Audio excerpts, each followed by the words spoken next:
मैं आपको पाकिस्तान की अटरली की एक ऐसी हिस्ट्री बताना चाह रहा हूँ, दिखाना चाह रहा हूँ जो पाकिस्तान अटरली को बड़ा नुमाया बनाती है। अटरली तोपखाना, और इस तोपखाने की हिस्ट्री को दुनिया में होने वाली जो 20वीं सदी की आखिर यानी कि दूसरी आलमी जंग के बाद से लेकर आप कह लें कि किसी हद तक 2000-2005 तक अटरली वॉरफेयर ज़्यादा तगड़ी थी।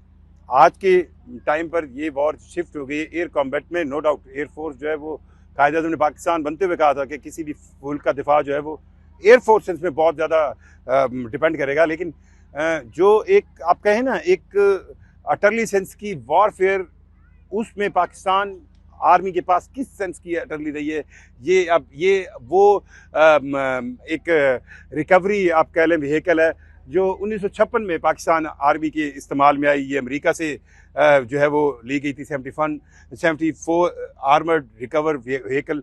सो ये उसी हालत में इस एंटीक जगह पर दिखाई गई है जो ये बताती है कि पाकिस्तान की आर्मी रिकवर्ड हिस्ट्री में क्या क्या चीज़ें थी। ये M36B3 है आर्मर्ड रिकवरी व्हीकल। ये भी जो है वो आपका एक ऐसी 1972 में ये गाड़ी पाकिस्तान आर्मर्ड के पास आई थी और ये पाकिस्तान आर्मर्ड ने इस्तेमाल की। उससे अगर आप आगे आएँ तो ये वो व्हीकल्स हैं जो 130 मिलीमीटर की गन है जो एक अपने टाइम की बड़ी धांसू मिलीमीटर की गन थी और इसका वजन 7700 केजी है। सो 1969 में ये पाकिस्तान आर्मी ने इस्तेमाल करनी शुरू की। उसके बाद आप ये देखें, ये तोप खाने के अंदर एक अपने टाइम में बरतानिया की ये बनी हुई 203 मिलीमीटर यानी कि 203 मिलीमीटर का इसका रेडियस था। लंबाई इसकी 5324 मीटर जो है वो है। वजन इसका सफ़र में 14,515 किलो यानी कि 32,000 पाउंड है।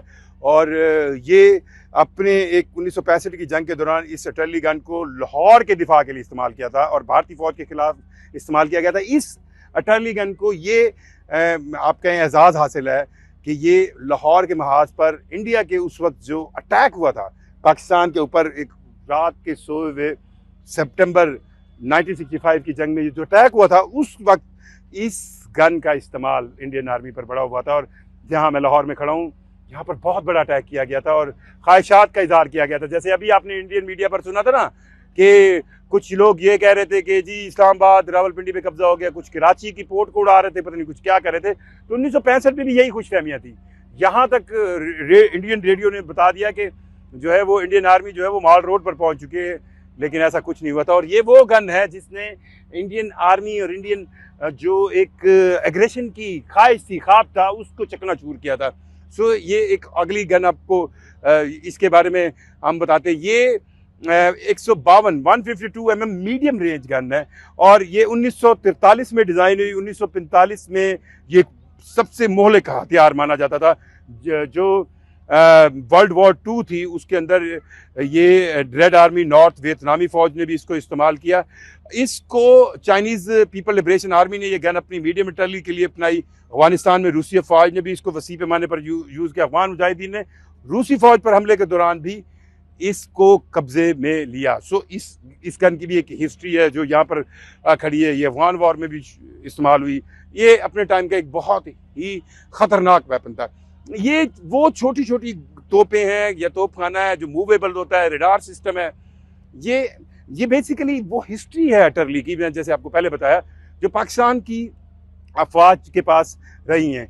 ये टेट्रा T138 क्रेन मिलिट्री है। टेट्रा T138 क्रेन मिलिट्री, ये वो क्रेन है जो कहीं पे भी मिलिट्री की थी ये लग जाती थी और इसको उस ब्रिजिंग पर्पस के लिए और जंग के दौरान जो आपको किसी भी बड़ी हैवी मशीनरी को जब उठाना पड़ता था तो उसके लिए इसको इस्तेमाल किया जाता था। ये भी एक बहुत बड़ा एक हथियार था। जिस तरह आपने अभी देखा कि एक जिस तरह अल्फा 2 मिसाइल को लॉन्च करने के लॉन्चर इंपॉर्टेंट है, अपने टाइम में ये क्रेनर बहुत इंपॉर्टेंट थे क्योंकि जो अटरली होती थी उसको उठाने के लिए इन क्रेनों का बहुत ज़्यादा इस्तेमाल होता था। ये वो मीडियम टैंक है जिसको M3 ली ग्रांट मीडियम टैंक है। ये 1941 में इस्तेमाल में लाया गया। M3 टैंक बड़ी कुतर और कम वेलोसिटी में है।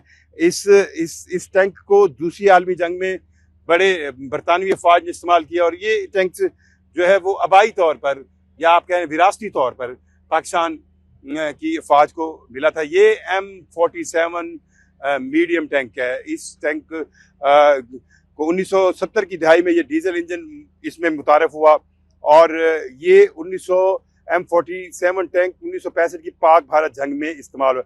ये जी हाँ, खेम करन सेक्टर। अब आपको इस टैंक की हिस्ट्री में, खेम करन सेक्टर एक ऐसा सेक्टर है जिसके अंदर एक बहुत बड़ी कहें ना भारत की तरफ से चढ़ाई की गई थी और 3 जो है शर्मन 4 टैंक तबाह होते हैं। उनमें से कुछ टैंकों में 1970 की दहाई में डीजल इंजन मुतारफ करवाया दिया गया था। सो M47M टैंक T-59 टैंकों के आने के बाद 1970 के अवाल में है। इसकी साख जो है वो अमेरिकन है। इस टैंक का इस्तेमाल पाकिस्तान और इंडिया की सितंबर 1965 की जंग में खेमकरन सेक्टर में हुआ था और ये उसकी याद दिलाता है कि किस तरह इंडिया की जारियत को 1965 की सितंबर की जंग में पाकिस्तान आर्मी ने रोका था।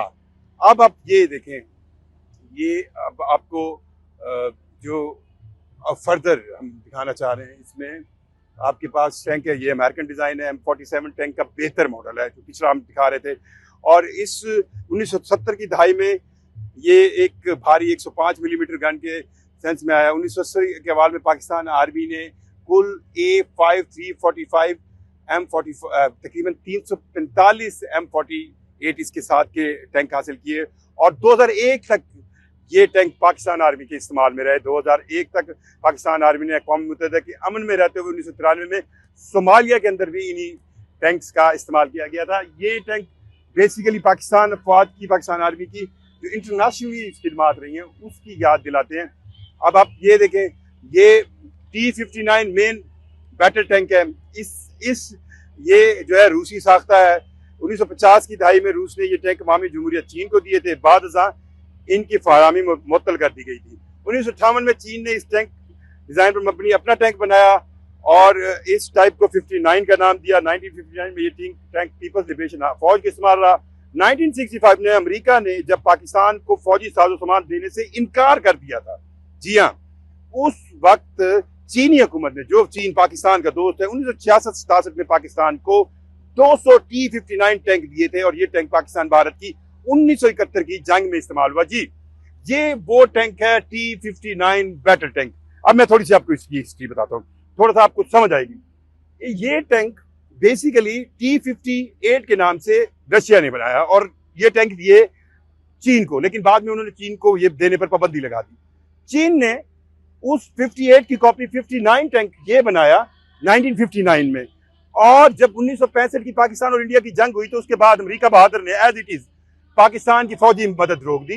तो उस वक्त चीन जो ऐसे तो नहीं कहते कि पाकिस्तान और चीन की दोस्ती जो है वो हिमालय से ऊंची है, चीन ने 1966-67 में इस तरह के 200 टैंक बनाकर फौरी तौर पर पाकिस्तान को दिए और इन टैंकों की मदद से पाकिस्तान ने 1971 की वॉर लड़ी थी।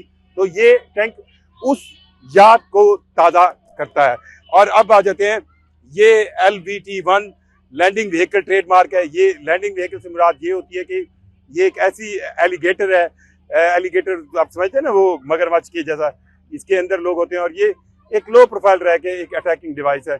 सो ये जो एलिगेटर है 1930 में डिज़ाइन हुआ था और ये दूसरी आलमी जंग में भी बड़ा इस्तेमाल हुआ है।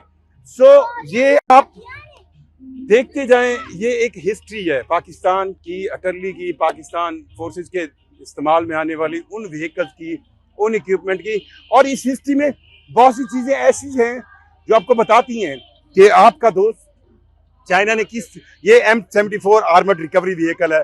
ये आर्मर्ड रिकवरी व्हीकल जो है 1956 में जो है वो पाकिस्तान को हासिल हुई थी। अच्छा, इसी तरह आप ये देखें कि ये M36 बिली आर्मर्ड रिकवरी व्हीकल है, ये भी एक रिकवरी व्हीकल है। और ये पीछे आप देख सकते हैं कि कहें ये जो BRDM एक बख्तरबंद है वो है और ये टैंकेशन। सो हमारे पास ये वो मशीनरी है जो ये हिस्ट्री बताती है कि पाकिस्तान को किन किन हालात में, किन किन व्हीकल्स के साथ उन्होंने अपनी अफवाज को किया है। और एक चीज़ आपको साफ नजर आएगी कि जब जब भी ज़रूरत पड़ी है, चाइना जो पाकिस्तान का एक दोस्त, ऐसा दोस्त जो किसी भी आजमाइश में पीछे नहीं हटा। उन्होंने पाकिस्तान की मदद की और पाकिस्तान की फ़ौज ने इन्हीं मशीनरी की एक हिस्ट्री के साथ 1965 की जंग, 71 की जंग, फिर उसके बाद सियाचिन, कारगिल का मैदान, और अब तो खैर बड़ी तगड़ी जंग रही है राफेल फेल से लेकर J-10 तक की। शुक्रिया।